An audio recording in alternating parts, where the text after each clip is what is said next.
Assalamualaikum Pop Gengs. Selamat datang di Iran, negara penghasil karpet buatan tangan terbesar di dunia sejak 2500 tahun yang lalu. Negara yang memiliki gunung berapi tertinggi di Asia. Negara dengan jumlah situs warisan dunia terbanyak ketiga di dunia.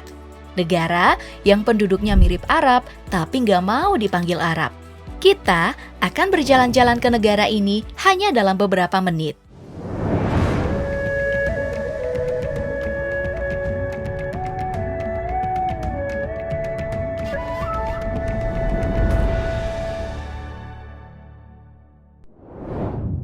Saat ini, kita memang mengenal negeri ini dengan nama Republik Islam Iran.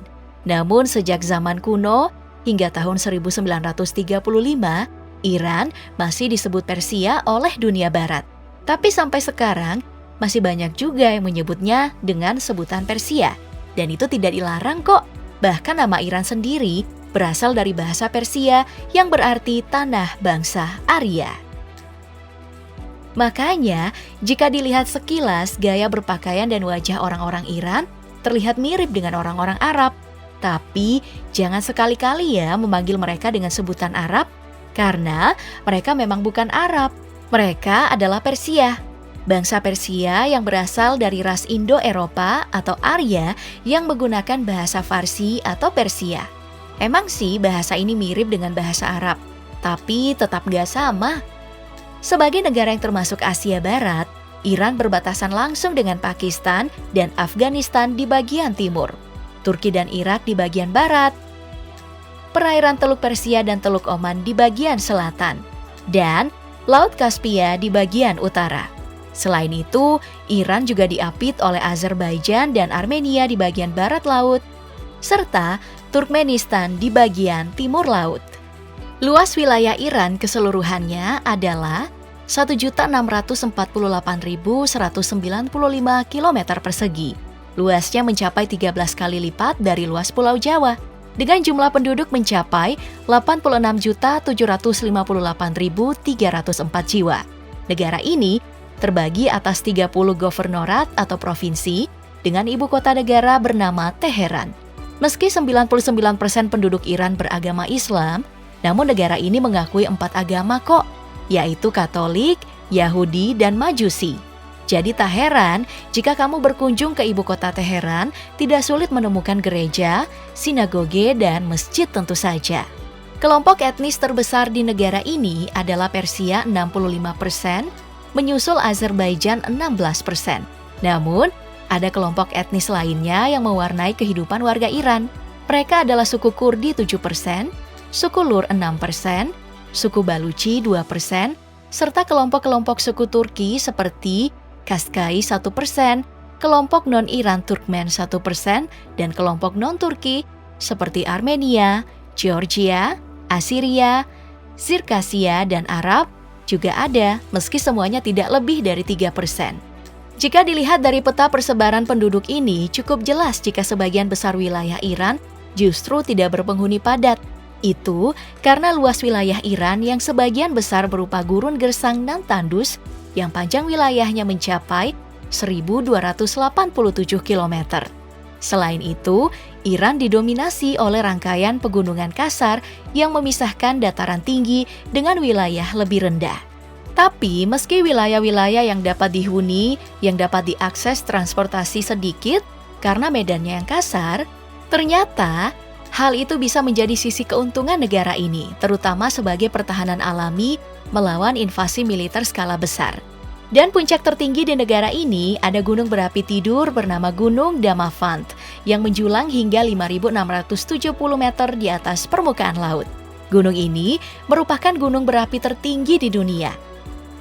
Melihat ke belakang, sekitar 4.000 tahun sebelum Masehi, Iran masuk dalam wilayah Kerajaan Elam, salah satu peradaban tertua di dunia. Kemudian wilayah Iran silih berganti dikuasai oleh beberapa kekaisaran seiring waktu berjalan. Seperti Kerajaan Achaemenida yang berdiri pada 550 tahun sebelum Masehi dan menjadi kerajaan Persia pertama. Lalu Kekaisaran Parthia, Kekaisaran Sasania, hingga kemudian Iran dikuasai oleh kerajaan Islam di abad ke-7 yang kemudian terus berkembang hingga revolusi Islam dan perang Iran-Irak yang terjadi pada tahun 1979 hingga 1988. Gerakan ini kemudian merubah sistem pemerintah negara Iran dari model monarki menuju Republik Islam, dan sejak itu politik Iran menjadi gabungan antara teokrasi dan sistem presidensial. Pada Desember tahun 1979, konstitusi pun disahkan, mendefinisikan tatanan politik, ekonomi, dan sosial baru Iran, serta Syiah 12 imam dideklarasikan sebagai agama resmi Iran. Meski memiliki presiden, namun pimpinan tertinggi Iran dipegang oleh pemimpin agung.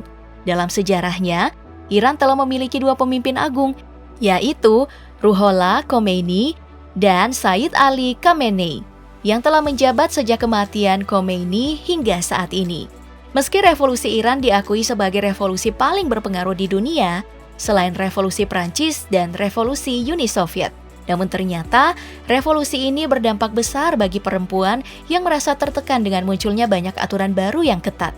Salah satunya mengatur cara berpakaian, serta ada larangan perempuan ke stadion agar tidak melihat aurat pria. Wah, kasihan banget ya cewek-cewek yang pengen nonton jagoannya secara langsung, jadinya nggak bisa. Padahal, timnas Iran termasuk seru loh, karena telah memainkan 15 laga di Piala Dunia dengan 2 kali kemenangan, 4 kali imbang, dan 9 kekalahan. Namun, meski terus dibatasi, pendaftaran perempuan di perguruan tinggi ternyata terus meningkat dan kini sekitar 65% mahasiswa di Iran justru perempuan. Satu lagi dampak dari revolusi Iran ini, yaitu semakin memanasnya hubungan dengan Amerika Serikat. Padahal sebelumnya, kedua negara ini sangat bersahabat. Terlebih karena Iran menjadi pemasok minyak tetap Amerika Serikat saat itu. Konflik bermula saat revolusi terjadi. Mahasiswa Iran menduduki kedutaan besar Amerika Serikat di Teheran selama 444 hari dan Khomeini dianggap tidak mengambil tindakan apa-apa. Ditambah dugaan bahwa Teheran telah mengembangkan senjata nuklir untuk pemusnah massal. Sejak saat itu, berbagai masalah antar keduanya pun bermunculan. Bahkan Amerika Serikat tidak ingin lagi mengambil minyak dari Iran. Tindakan embargo itu juga diikuti oleh negara-negara besar lainnya. Sehingga, meski negara ini kaya akan sumber daya, terkaya kedua di Timur Tengah setelah Arab Saudi, namun Iran tetap miskin karena dikucilkan oleh berbagai negara besar. Ditambah sekarang sedang terjadi aksi protes besar-besaran yang dipicu oleh kematian Mahsa Amini. Situasi ini semakin diperburuk oleh campur tangan negara-negara barat yang memperburuk situasi. Seperti tweet yang sempat dibuat Perdana Menteri Kanada, Justin Trudeau, yang kemudian dihapus karena berisi klaim menyesatkan bahwa otoritas Iran telah menjatuhkan hukuman mati kepada 15.000 pengunjuk rasa yang ditahan.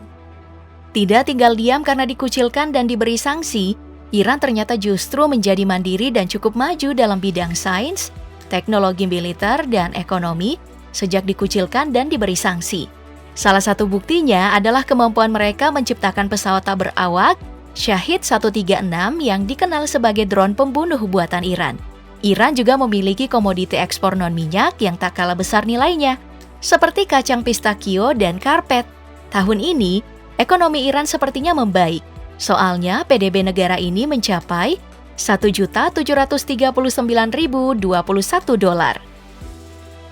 Baik, kita tinggalkan sejenak urusan politik dan ekonomi. Yuk, kita menengok flora khas Iran. Khusus untuk buah-buahan, mungkin ada yang baru tahu nih, kalau ternyata buah delima itu berasal dari Iran loh. Selain itu, Iran menjadi tempat tumbuhnya bunga saffron yang digadang-gadang sebagai rempah termahal di dunia. Bayangin aja, untuk 450 gram bunga saffron saja itu setara dengan uang 70 juta rupiah. Gila nggak tuh? Sedangkan fauna khas Iran, tentu kita semua mengenal kucing Persia, ras kucing yang amat terkenal mahal itu. Serta ada macan tutul Persia yang terancam punah. Nah, mumpung udah bahas buah khas, sekalian aja yuk kita lanjut ke wisata kulinernya. Soalnya kuliner Iran dipengaruhi oleh kebudayaan zaman Kekaisaran Persia yang banyak menggunakan buah-buahan dan rempah-rempah yang khas. Mulai dari sup berkuah kental yang berisi mie, buncis, kacang-kacangan dan rempah-rempah bernama as resteh. Lalu ada campuran kaldu bebek atau ayam, sirup delima dan kenari bernama fesenjan. Terus ada zerek polo yang merupakan sajian nasi putih bersama saffron, barberries, daging, rempah-rempah, dan tomat rebus. Hingga olahan daging domba, kacang merah, dan rempah-rempah bernama gourmet sabzi. Selain makanan yang enak-enak, Iran menjadi salah satu destinasi wisata menarik karena masih merawat wisata-wisata tua di masa kejayaan-kejayaan Persia secara khusus dalam bidang arsitektur. Mulai dari kompleks Persepolis, lapangan raksasa Nakski Jahan Square, Katedral Fang, Masjid Shah Cheragh, hingga Masjid Nasir Al-Mulk yang keren-keren banget ya.